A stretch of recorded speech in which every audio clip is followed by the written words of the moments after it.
My name is Rusmini. I live with my family in Panambangan village on the foot of Mount Selamat in Central Java, Indonesia.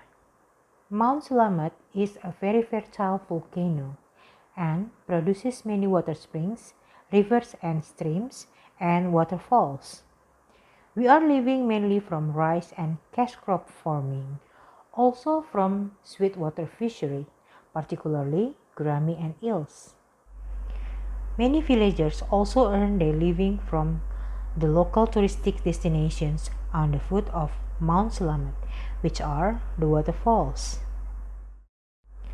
One morning in November 2016, I was shocked to find brownies and muddy water came out from the water tap. I looked outside. Water streams through my village were also brownish colored and muddy. The whole village was alarmed. Then we found out that other villages experienced the same. We were confused, helpless, and restless to realize that we didn't have clean water anymore for drinking, cooking, washing, and bathing. After an investigation team was sent by the villagers up to the Mount Selamat, we got to know that a construction of infrastructure and drilling activities of a geothermal project was going on at the mountain slopes. Besides polluting water springs, rivers, and waterfalls for about 1 year, those activities also trigger loss of our community's livelihood and income.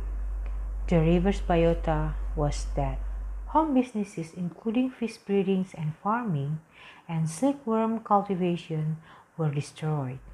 The tofu home industries were forced to close down due to lack of clean water. Many people from my village were forced to look for other sources of income. Taking debt from loan sharks became a habit when we were no longer able to make ends meet. My household burden became heavier. When the water was muddy, beside the usual household chores, I had to walk until 2 kilometers to further away springs, waited in line for hours to get the water. Then I had to carry heavy water buckets back and forth through steep, rocky, and wet soil paths. After fetching water, I had to do various works outside home to meet the family's economic needs.